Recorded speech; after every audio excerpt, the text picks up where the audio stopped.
Fresh off an off day, the Kettleers and Commodores faced off for the first time this season on Tuesday night at Lowell Park. The Commodores came into the game with a 1-7 record on the season, while Cotuit was riding a 4-game win streak, with their most recent win coming over the Chatham Anglers, where they won 4-1. Getting the start for Cotuit was Lance Lunsford. Lunsford was efficient in his time on the mound.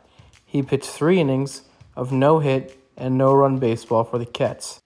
Lunsford was able to punch out 4 Commodores and only walk 3 batters while he was on the hill.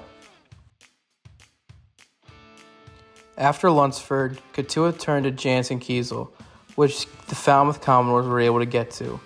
Falmouth was able to load the bases before the Kettleers made a pitching change to Hunter Watkins.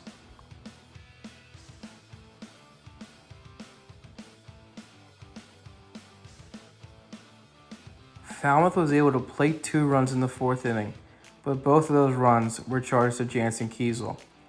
With Hunter Watkins on the mound, the goal was to limit the damage as much as possible, and Falmouth was very much held in check. The right-hander was able to keep the game at a 2-0 score as he kept the Commodores off balance for much of the time he was on the mound. He ended up finishing with a line of 2.2 innings pitched, 1 hit, and 2 strikeouts in his time on the bump. It took until the back half of the game, but the Cotuit offense came alive in the 6th inning.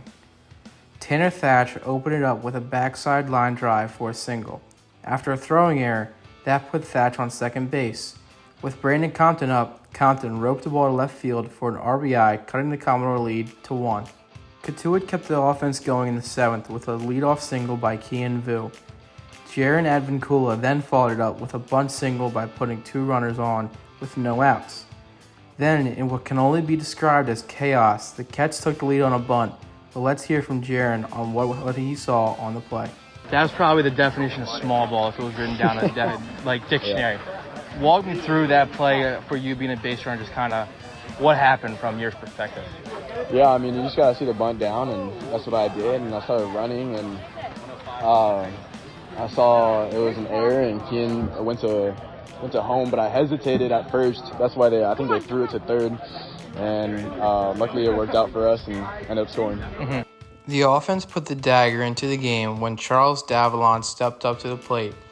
Davalon sent a ball into the trees in right field over the wall for a solo home run. This made the game a 4-2 score in favor of the Kettleers.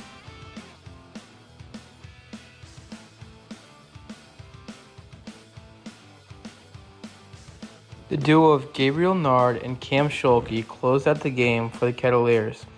Nard came in the 8th and got a 6-4-3 double play to get out of the inning. Then in the top of the 9th, he got a strikeout looking for the first out of the inning. Cam Schulke came in and did what he did best. He struck out the opposing hitters. Schulke struck out the final 2 batters of the ballgame to make it 5 wins in a row for Cotuit. The Ketts are back in action tomorrow against YD when they travel out to Yarmouth Dennis.